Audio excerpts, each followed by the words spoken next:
Do you ever look at your small yard and think, there's no way I can grow a big garden in this? Well, here's the truth. You absolutely can. Some of the most productive gardens in the world thrive in spaces smaller than the average bedroom. And today, I'm walking you through exactly how to design a small yard garden that produces big, impressive crops, even if you're working with limited space, limited sunlight, or limited time. If you want your small yard to grow like a mini farm, stick with me, because these tips will completely change the way you garden.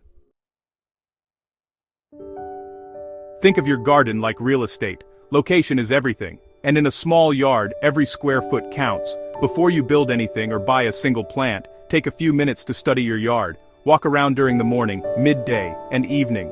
Notice where the sun hits and where shadows fall. Most food crops need 6 to 8 hours of good sunlight, so identifying those high sun zones is crucial. And don't forget about wind patterns.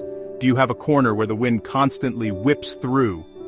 That might be better for herbs, not tall tomatoes. Is there a warm microclimate near a fence or wall? That could be the perfect spot for peppers or cucumbers. Once you've mapped out sun, shade, and wind, sketch a quick layout. Even a rough drawing works. This 5-minute planning step is one of the biggest reasons tiny gardens end up producing like crazy. You're not just planting, you're engineering success.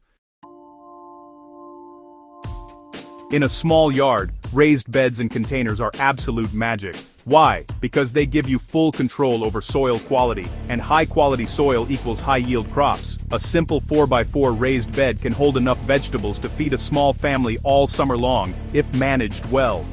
Raised beds warm faster in spring, drain better after rain, and allow you to plant more densely than you ever could with in-ground rows. And don't underestimate the power of containers.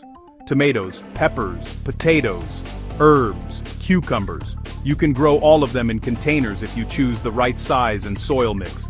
Containers let you garden on patios, balconies, along sidewalks, or in narrow yard strips that would never work for traditional planting. If your space is really tight, try vertical containers like stackable planters or grow towers. They turn unused vertical space into an entire garden. One of the best ways to grow more food in less space is to simply grow up. Vertical gardening instantly multiplies your planting area. Trellises, arches, stakes, cages, they're not just for decoration. They free up ground space while letting climbing crops stretch upward where they naturally want to go. Pole beans, peas, cucumbers, melons, indeterminate tomatoes, squash, yes, even some squash varieties, all love vertical support. And here's another perk. Vertical growing improves airflow, meaning fewer diseases, less mildew, and healthier plants overall. It also makes harvesting easier. You're not digging through leaves to find fruit. The produce hangs right where you can see it. And honestly, a vertical garden looks gorgeous. It gives your small yard dimension, structure, and height, turning a tiny space into an eye-catching garden feature. Many gardeners assume spacing guides on seed packets are strict rules, but they're really general guidelines for row-based farming. In a small yard, you can grow much more by using intensive planting methods. The square-foot gardening method is one of my favorites. Instead of long rows, you divide your bed into 1-foot squares and plant only what fits within that square. For example, 1 square might hold a single tomato, 4 heads of lettuce, 9 onions, or 16 radishes. This tight spacing shades the soil, suppresses weeds, and uses every inch efficiently. Companion planting also plays a huge role. Plant basil under tomatoes. Grow lettuce in the shade of taller crops. Pair onions with carrots to confuse pests. By combining plants with different habits, tall, short, shallow-rooted, deep-rooted, you're stacking crops the same way nature does.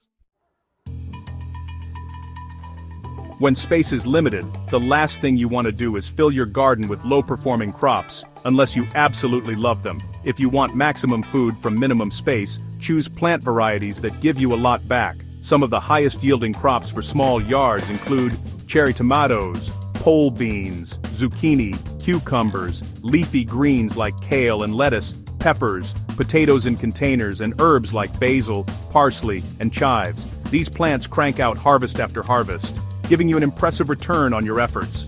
Meanwhile, crops like corn, pumpkins, and large watermelons usually aren't worth growing unless you have space to spare.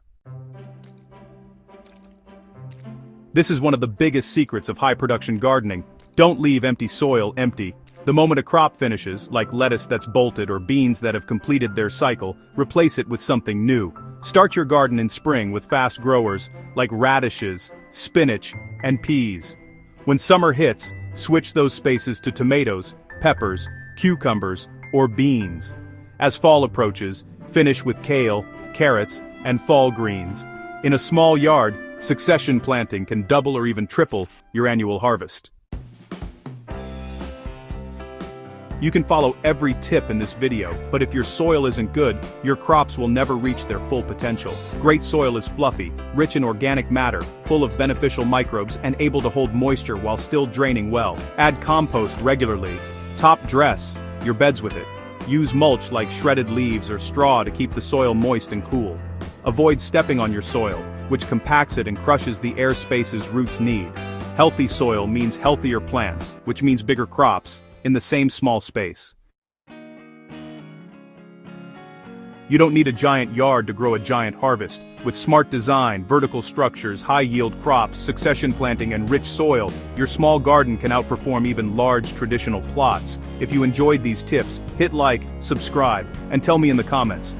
What's the first thing you want to grow in your small space garden this year? Thanks for watching, and happy gardening!